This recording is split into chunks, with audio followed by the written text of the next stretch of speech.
business and mid-sized businesses. Also consulting companies with $2 to $20 million in revenue. Well, we can't use you anymore because we're at 21. She's going. Okay, cool.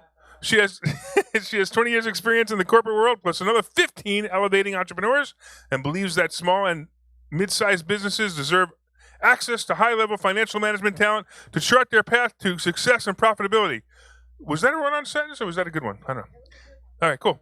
She's she's the right hand to CEOs and business owners, and by the way, she does help investor schooling. She's a money finder.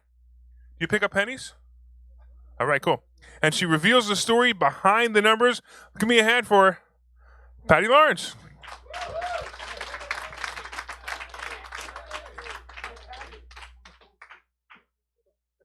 Are you okay holding a mic? I can multitask. Because we kind of Hold forgot that to and the make clicker. it. That's There okay. you go. There's the I clicker. can figure it All out. you have to do is click start and it will hopefully. Click start. Where do I point it? Just, no, you don't point it anywhere. Just click it.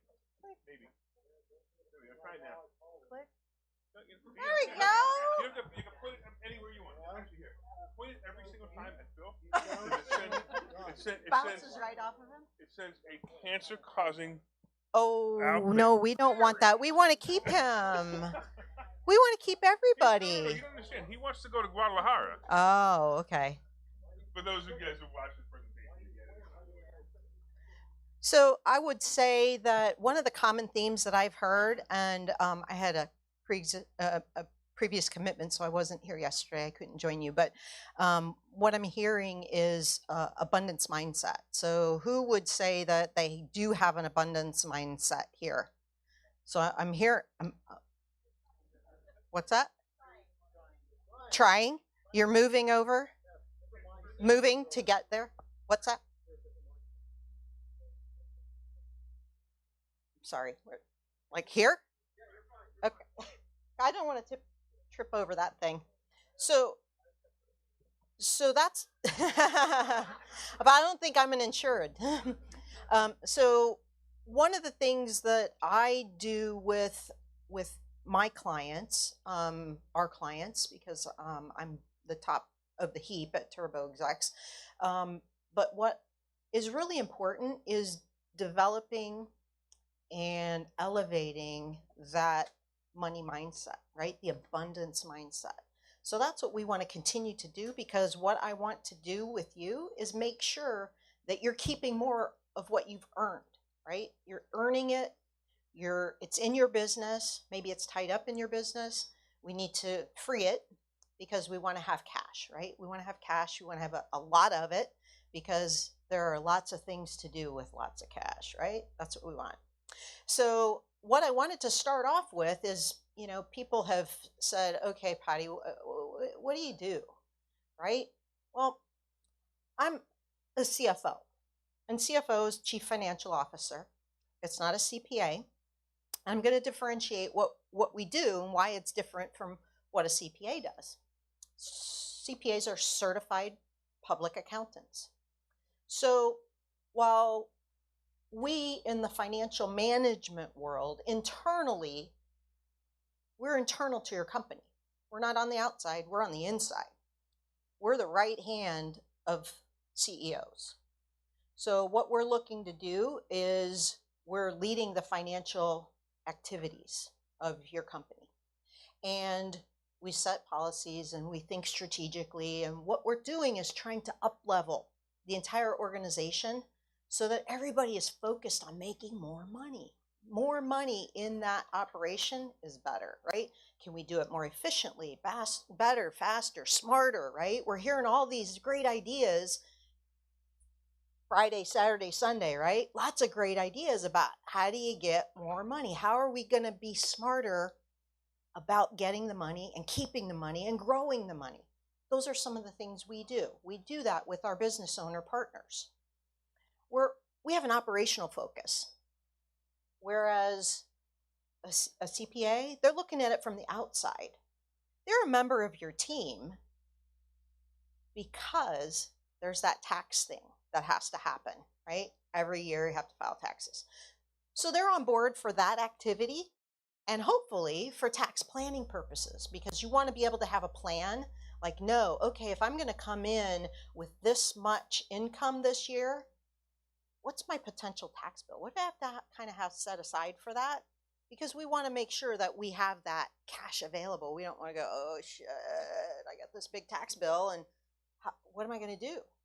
Like, I'm in a pinch, right? I don't want to have to sell off stuff. I don't want to have to flip a house before it's done. I don't want to have to get rid of one of my assets, right? Income producing assets. I want to be in a good position to be able to figure that out, or know what's coming at me, right? No surprises. Like, who likes surprises other than for a birthday or something like that? Who likes those kind of I don't know about you. I hate bad surprises. I don't like that shit, right? Oh, there's a cop over the next hill. I drove in from Lancaster, so I'm a little ways away. So I have to drive the turnpike. Man, I don't want to know that there's somebody sitting on the other side because I have a lead foot. That's a bad surprise for me. So let's not go there, right? So that's the main difference between CFO inside, CPA outside. Outside looking at historicals. And I'm not bashing any CPAs. There are great CPAs out there, but CPAs don't necessarily do what CFOs do, because it's a totally different focus. Think about it in the medical world, right? Do you, for a toothache, are you going to a podiatrist? What's a podiatrist specialize in? Feet. Yeah, you're not going to go to, you're not going to go there. You got, I got a toothache, right? I'm going to go see the podiatrist. Oh, shit. They're going to look at you like, clown, hey, you're at the wrong place, right? CPAs, it's no different, okay? We're both financial professionals, but practice in different areas. So our areas of expertise are different, okay? Let's see, what else? And the last thing is both integral to your team, right? Gotta have it. So if you have a toothache, you go to the dentist, you have a dentist. If you have a foot problem, you go to the foot doctor, right? You do go to the podiatrist. They're both on your team. We're both on your team. Next one. Let's just have a little CFO chat about your business, right? Tell me, is what you're doing today a hobby, or is it a line of business for you? It's a business. I like that answer. Who says it's a hobby? Hobby? Nope. Great, that's the right answer. So run it like a business. Okay, what does that mean? Okay, what does this mean, Patty? You're going to lecture us? No, I'm going to give you great insight. What should you be doing? Anybody? If you're running it like a business and not a hobby, what's the first thing you should do? Yes. Keep track of what you're doing. How do you do that? Keep records. Excellent. You had something. Yeah. Nope. Ed, sorry. Yes, separate accounts. Maintain separate checking accounts, bank accounts, whatever you want to call them. Yeah. Incorporate it, either LLC, S Corp, whatever you want to do. Make sure it's separate, right? We don't want to commingle. Commingling's for hacks, beginners, hobbies, okay? So let's not do that. We're professionals around here. We're big girls and big boys, right? We're going to do it right. We're going to do it right from the beginning, because eventually your tax professional is going to ask you for those things, right? Your tax professional is going to go, all right, produce those records, right? For anything, you're going to have to produce the records. So let's get it right from the beginning and have those records separate. So separate bookkeeping, separate checking, savings, whatever you want to call it, separate banking accounts. I say just do it. So you're here, right? You're here. You're launching into or continuing your journey as an entrepreneur. A lot of you in real estate, investing. We've got both, the options trading and all of those things. What you need to do is you are here and you're getting education. That's a great first step, right? The second thing is now is as good a time as any to just get going, right? Just get going with it, right? Don't wait. Don't push it off, right? You're taking the first steps now. You've got probably 3 more in your head after this at least 3, right? If you're paying attention, you probably got way more than that. And you got probably a whole notebook full of them, right? Of ideas of next steps. So when you get back home after this, do you have a to-do list? Do you have a follow-up list? What are your top 3 things that you're going to do after you finish up here? I'm going to challenge you to make that top 3, at least 3. You could put it top 10, but 3 you can really make some headway on, okay? So just do it. The next thing is, you want to set your money goals, all right? So you may have some goals in your head like, oh, let's see, I want to invest in I want to have X number of properties. By when? By when? What are those goals, right? Because those kind of goals also need to be quantified, right? So if you're going to say, I want 2 houses by, in 2 years, by the end of the 2nd year, what's it going to take to get there? What's that money path look like? How are you going to achieve that? Right? Things like, how much do you have to save to get there? Who do you need in your life to get you there? Do you need to level up in any areas, right? Do you need a new person on your team to be able to go to that next level? What's the timeline, right? Is it 2 years? Is it next year? What does that look like? And I would say also, something is better than nothing in terms of goals. So start small, because you can do it. You just gotta set that little goal and get there a little bit at a time. Just chip away at it. Because we don't, eat the elephant all in one bite, right? So if you set those money goals, you can get there. Now, some people look at this and go, oh, Patty, no way. I can't do that. Yes, you can. Make a budget, right? Make a budget. What is a budget? Basically, does anybody know? What's a budget? Live within what you make, your means. Nope, you were just doing that. Okay. Ed? A spending plan. I love that. Did you Exactly. So what it is kind of like, okay, when you get in your car to come here for the first time, what did you use? GPS. Yeah, of course, it's a roadmap or GPS, right? In nowadays terms, right? In this century, it's GPS. Last century, it was a roadmap, right? Paper map. But it's a map on how do you get from where you are today to where you want to be, right? Because it's going to take some level of resources to get to where you need to be, to achieve those goals. It's got to be tied to your goals, right? It's exciting stuff. I mean, people are like, oh, dreading budgets. No, it's exciting because you're putting a plan together for your success. Think about it that way. Like, think about that abundance mindset. That's what you're doing. You're putting that into action. You're translating it. And it's really not as difficult as you think.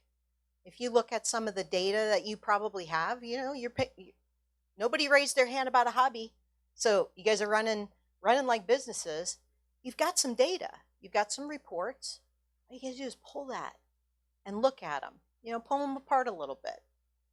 You'll know what you need to do.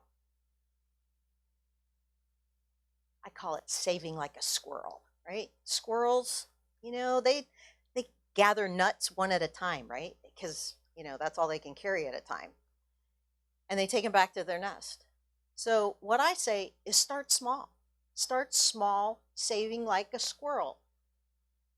And when you do that, you should look at the largest amount that you won't miss on a weekly, monthly, whatever basis that is. And when I say you won't miss it, like, it's not going to break your bank. Like, it's not going to prevent you from paying your mortgage. It's not going to prevent you from paying the electric bill or sending your kid to, camp or something, right?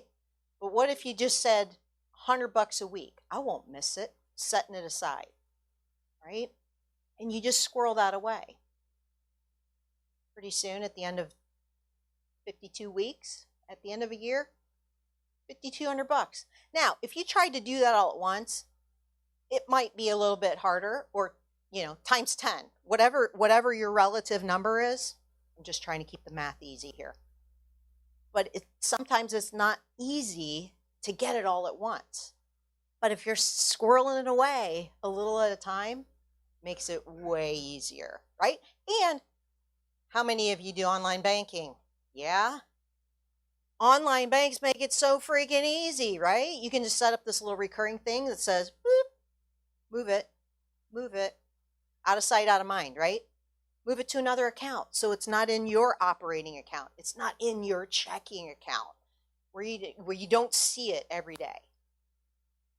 Because pretty soon that money adds up to real stuff that you can do big things with. So I want you to, consider that, because you'll never miss it. You'll never miss it. I mean, you'll know it's there, but it's kind of out of reach, just a little out of reach. Especially if you know that's tied to your goal, right? If that's tied to a goal, it's tied to the budget, guess what?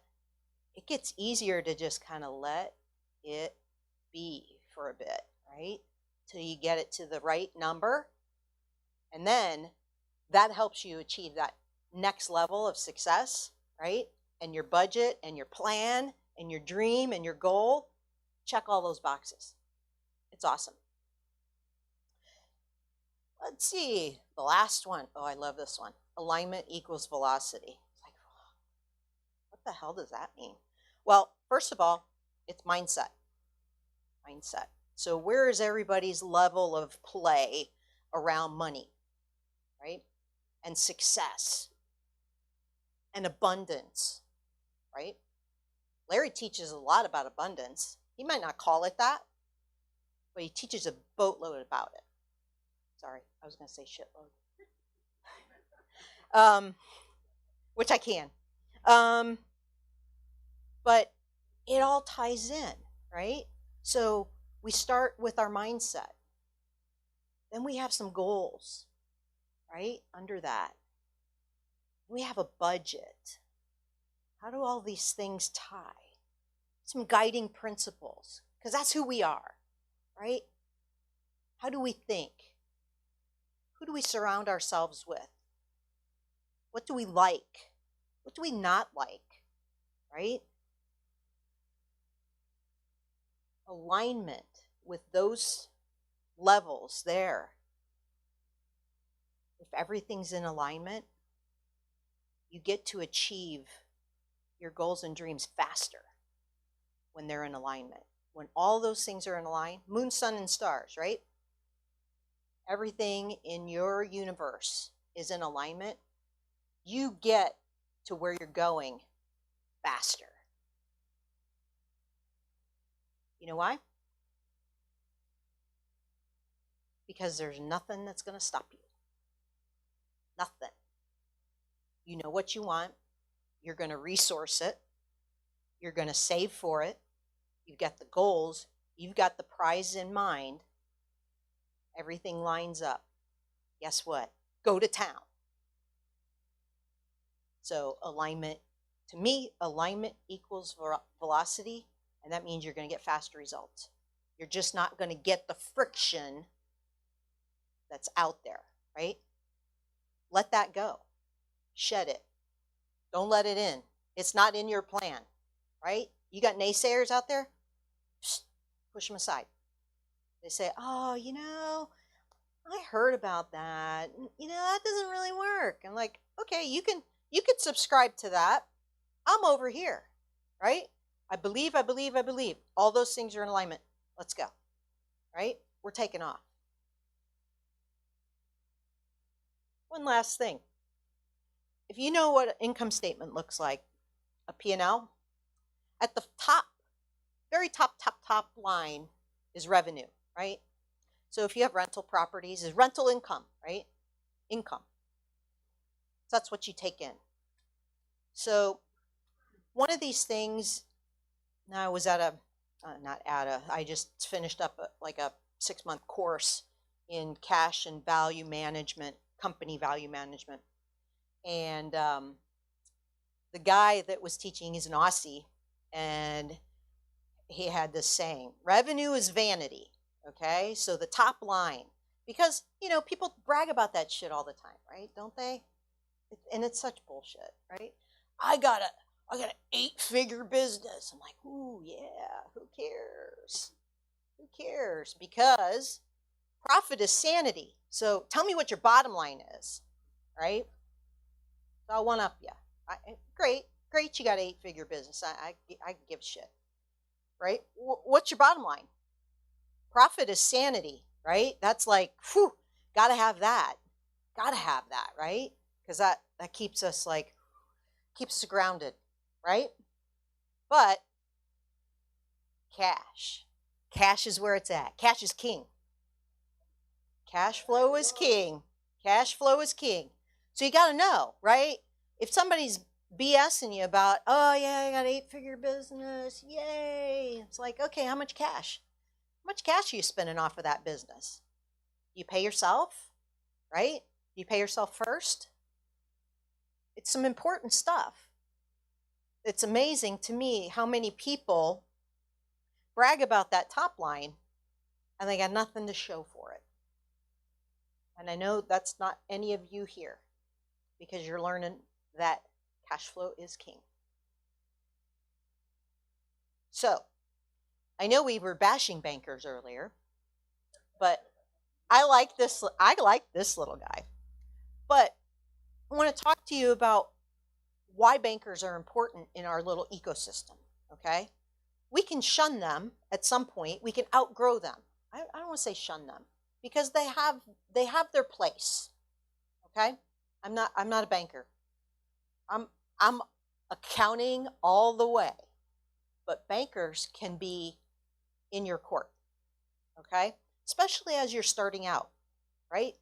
Because you can get access to money through these people, right? So I want you to kind of reevaluate your relationship with your banker if you have one. If you don't have one, get one. Don't go to Bank of America or Chase or any of those big ass banks because they don't give a rip. Okay? If you got a PPP loan, those of you got PPP loans, they, hopefully you got them from your smaller bankers because the community bankers and smaller bankers are the ones that give a shit about us.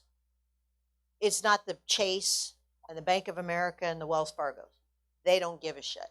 Okay? They want their big corporate customers. Yeah.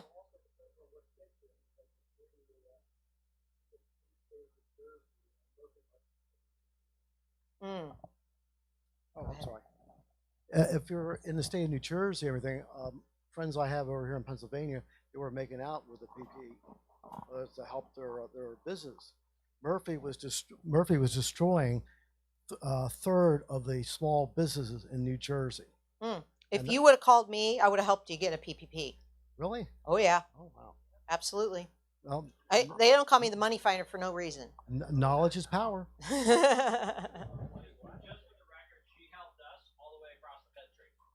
I did. Oh, sorry. In a Pennsylvania bank. And just from a Pennsylvania bank because they knew me. They knew me.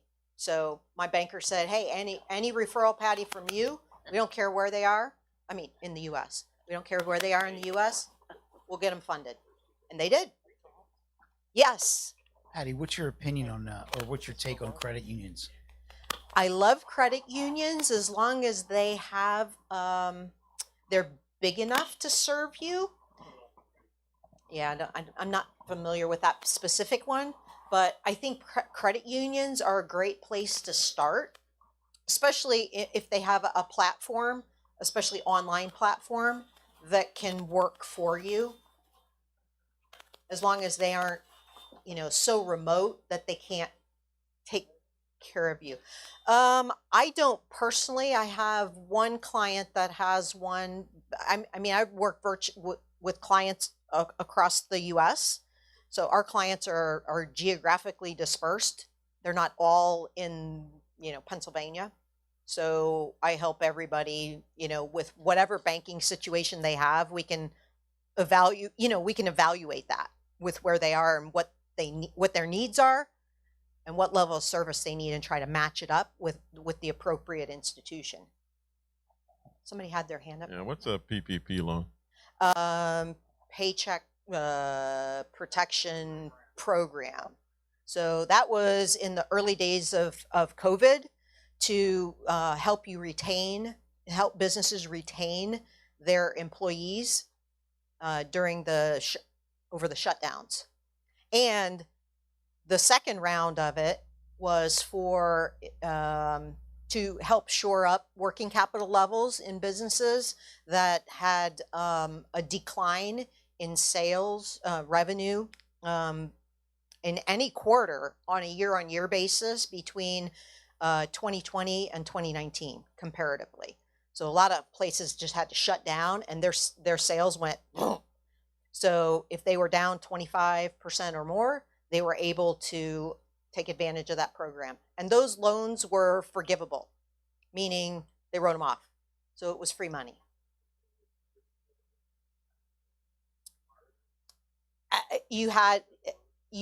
There were aspects of it that there were a ton of different areas that you had to qualify for and perform, if you will. And they were, it was basically shifting sand. People were guessing on what it was going to be, or trying to interpret what Congress was trying to legislate, and what the program was really supposed to be. And it wasn't until the forgiveness criteria came out that people actually said, oh, okay, that's what they meant. So yeah, a lot of it was open to interpretation, especially early on in the program. I think PPP funds are, and I don't want to speak out of turn, but I think they're pretty much done now. They're exhausted. Whatever Congress appropriated, they're done. But there are other funding mechanisms out there. There's EIDL loans if you had a reduction in sale revenue year on year. There are other programs. There were a lot of grant programs at the local levels, state and local levels, because they got CARES Act funding too. So they put their own programs together with those funds, depending on, there's certain geographic area, if they were heavily in industry or maybe real estate based, whatever it was. So back to reevaluate your relationship with your banker, because I think they have a place in this whole conversation. I don't want to just cast them aside, because they can bring benefit to the table for us. They can help fund your dream, right? One of those things in the goals, remember those goals hierarchy, they can help with that. They really can. And I want to make sure that, we take advantage of that. The third thing up there I have is be disciplined. And when we start talking about, utilizing credit cards and throwing credit cards into the mix and things like that, I want everybody to understand that is also risky, right? Because we want to make sure that's high cost money. I want everybody to go into all of these situations from a financial standpoint with eyes wide open. Eyes wide open means we know what the risks are, we know what the benefits are, and we're willing to take that risk.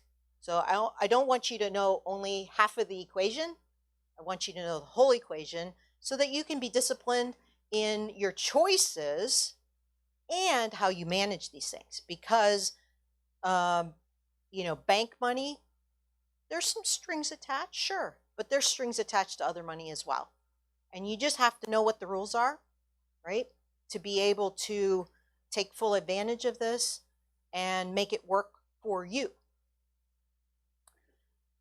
OPM, who knows what OPM is? I should know that. I should know you guys are all over that. So use other people's money responsibly, right? We're responsible individuals in this room. That's what we want to do, because when we do that, it opens the door to more availability as well. Okay, so we want to be responsible with the money that we're given or provided, what strings are attached, and do better. Let's do better with it and level up. The last thing that I have on there is, show those bankers your love, right? It's a relationship. And that's why I particularly like the smaller banks and institutions, because those institutions are the ones that are really invested in your geographic area and your community. They want you to buy those houses and flip them. They want that to be elevated, right? Because when you do that, you're increasing the value across the board, right? People want to come live there. They want to move into that neighborhood. They send their kids to the school. They pay the tax, the taxes are paid, right? You're able to do that. You're helping revitalize in those different areas. So help show them the love too. Hopefully they're showing you the love. That's what we want. I don't think I was at the end. But that's okay. I see the next one. All right. So I wanted to get into just real quick budgeting. You guys are like scratching your head like, oh man, who, me? And Pedro, can somebody give me a high sign on the time? I got 15. I want to make sure I plan appropriately. I think I am. I'm on track, but I just want to make sure. Am I good? All right, thanks. So this is my friend Gru. Do you ever see this movie? So yeah, the Minions, Despicable Me. So Gru is like, what? Who, me? Budgeting? Not me. No, but yes, you. Because it's not that hard, right? What you're doing, all you're doing is setting targets, right? You can set a target. Pretty easy. Pick a number, but there's got to be some meaning behind it, right? And it's got to be strategic, right? What is it tied to? It's going to be tied to a goal, right? Does it support that strategy? Probably. Just think about it a little bit and you'll figure it out. You'll put all of those points together. You'll connect the dots. And in real estate, you guys divest, you grow your assets, you grow your portfolio, and maybe you want to exit at some point. I think it's there. You want to exit at some point in time? That's all part of it. That's all part of the budgeting process, right? Because at some point, one of those is bound to happen. Think about your controllable variable. What can you control out of a budget, right?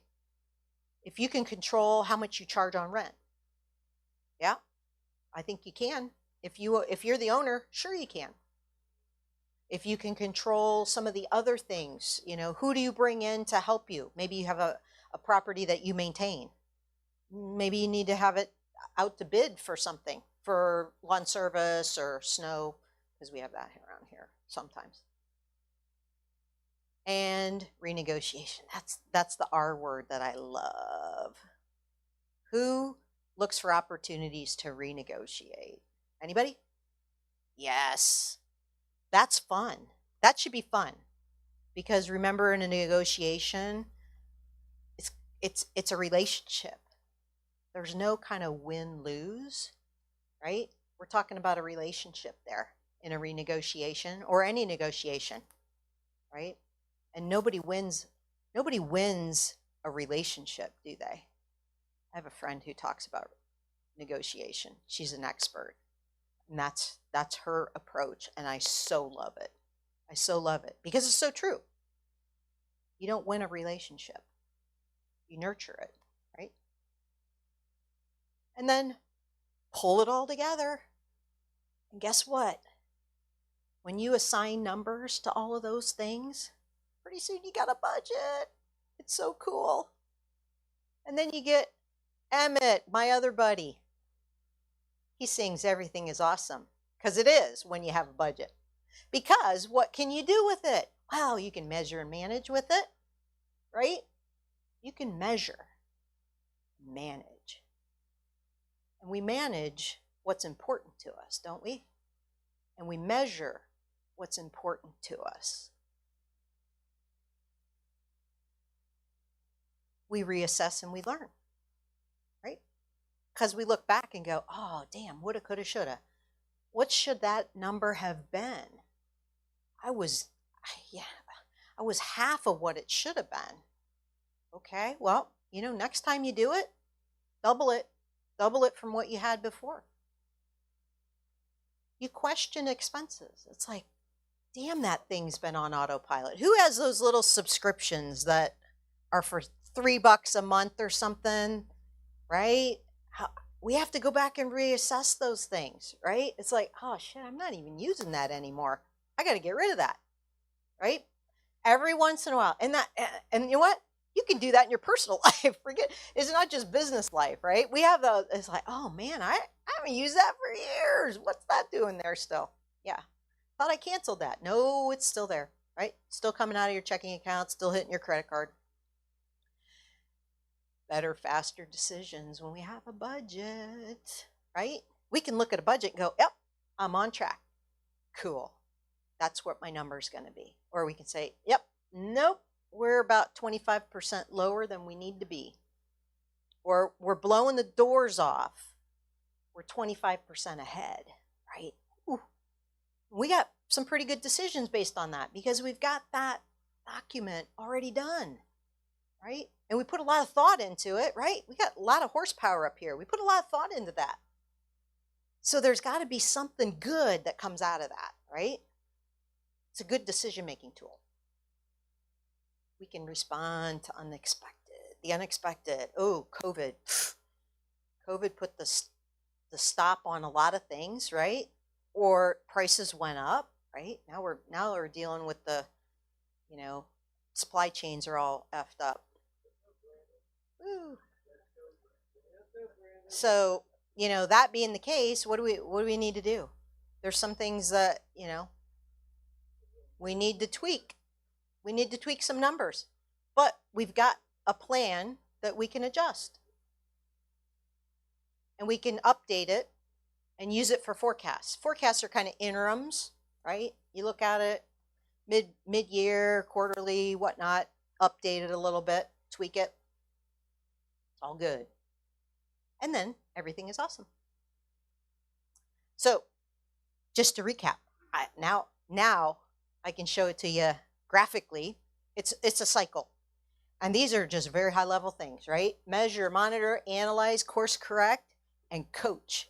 Coach, you can coach yourself, you can coach your team on what to do, how to do it, what to do differently. So in measuring, who's heard? What gets measured gets managed. Anybody? Peter Drucker said that once upon a time, probably in the 80s, because it was a great decade. And we measure what's important, right? That's what we do. Oops, I'm sorry. Went too fast. Then we communicate it to the organization, right? If we have an organization, we get them all on board. Then we do some monitoring, all right?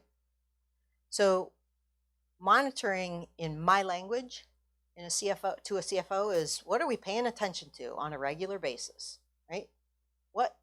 What is important to the group, right? What is important to our organization that we keep track of? Is it gross profit? Is it top line? Is it expenses? Is it revenue per employee? What does that look like? Then we compare it to targets and benchmarks.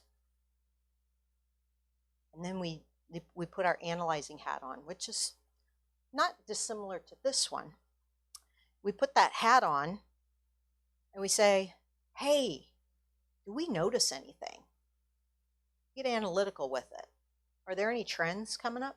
Trends usually 3 in a row, right? 2 are just 2 points. 1, can't even tell, right? 1 month you can't tell. 2 months, pay attention to it. 3 months in a row, could be a trend. You might want to take action on it. Because that's when we ask why, right? If we see that kind of trend, then we ask why. And we where are we off to our benchmark, right? And then we try to figure out what the heck happened, what's the cause, because it's important. It's important to the next step, right? Course correct. What do? We fix it. Can we fix it? Maybe not. I say practice abstinence. That means don't do it. Don't do it. Whatever it was causing that problem, don't do it, right? Sometimes it's self-inflicted. Let's stop doing that. Sometimes it's going to take a little bit of trial and error to figure out exactly what the cause is, because we don't really know for a fact. But we'll try some things and see if that fixes it. Then we look at coaching, kind of internalizing it, working with our staff, working with our peeps. Explain the changes to the employees. Maybe they need to be aware of something. Maybe they're the root cause. Ruh-roh. Explain why it's important. You want them on your side, right? We all need to be rowing the boat together. You don't want somebody rowing against you, then you just row the boat in a circle. That's no good. And then encourage empowerment, right? Empower the team. It's awesome to have a whole team go in the same place you're going, right? We talked a little bit about friction before. We don't want friction. We don't want people going against us, going against the flow. And that's what I had. Oh, the last thing I had for you is, and it's not on my slide, but I thought of it afterwards, is 3 truths for entrepreneurs, according to Patty. This is the world according to Patty. But 3 truths that I want to share with you that I found true is you have to lean in. And by saying that, I mean there are sometimes you have to get uncomfortable, because that's the only way we can change, right? We have talking about mindset. We need to lean in. The second thing, I want you to trust the process. There have been a lot of people talking, presenting up here the last couple of days. There's a lot of concepts here. But you know what? The only way you're going to be able to do that is you got to trust the process. And the last thing you need to do for you is you all need to be you. You need to be authentic. You can't be each of us. You can't be Larry. You can't be me. You can't be Eli. You just can't. You can't be us. But you can be you. And you can be the best freaking version of you that there ever was. And we're all here because we're all trying to up level, right? We're trying to level up. And that's what we want. So thank you very much. And I'll take questions from any and all of you.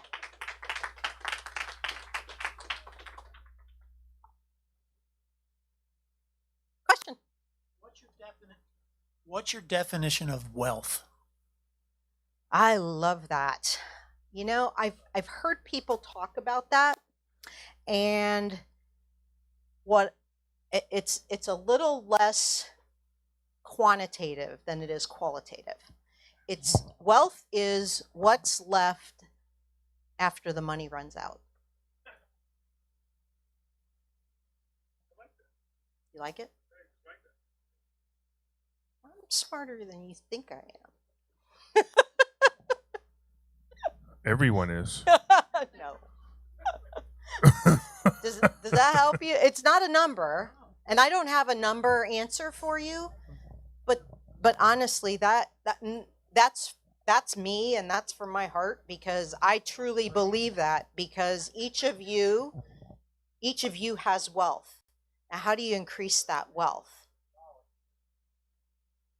And you put it to good use, right? We put this to use. Yes.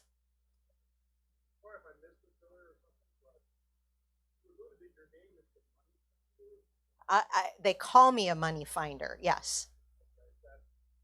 Because I find people money.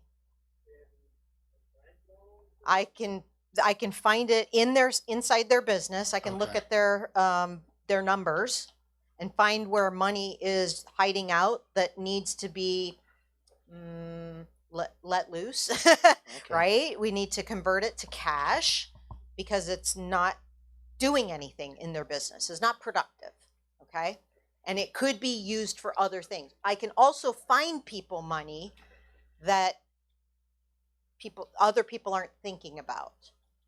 So it's resources, it's cash in their business, higher profitability, maybe, all of those things. Yes. So in your years of doing this, let's say for a small business under $5 million a year, what's the most common mistake most people make? And what would you, in your opinion, what would you encourage them to do? Like, what do you see on a regular basis? Yeah, what I see a lot of is people really not understanding what the true profitability is in their business or where it comes from. What's the most profitable area of your business? Right? There's a lot of people who don't know if they sell one more dollar of something, what's the most profitable next dollar I should sell? Right? Is it a product or service? Whatnot in their business? They don't know that. They don't know the answer to that question.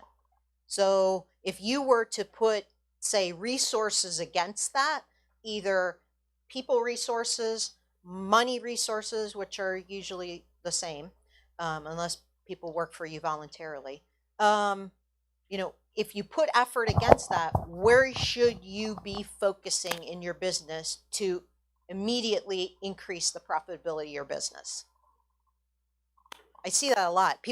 Not everybody knows what that is in their own business. They know what gets them the most top line money, but not necessarily what gets them the most profit.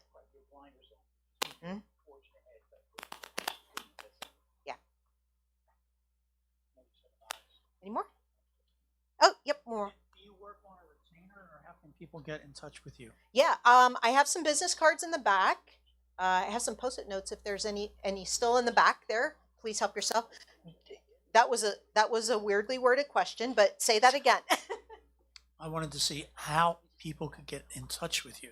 Are you on a retainer, or do you charge by the hour? I never charge by the hour. Ask Larry. It's a monthly fixed fee for a set of services. So we work really, really hard to get you whatever that is. So it's not like, sorry, what's your name? Michael. So Michael called me and we spent 10 minutes on the phone. I need to track that because I have to send him a bill for 10 minutes. No, we don't do that. You pay a monthly fixed fee and you get a set of agreed upon services and then some. So if you need help with whatever, we're going to be there for you. We work side by side with our clients. We partner with them. Larry is Investor Schooling is a client. We're clients. Yes. Yes. You know how much money she found me? Enough to pay her every month. And that's really important. I couldn't resist. I just couldn't resist. It's okay. All right, so what do you guys think of Patty?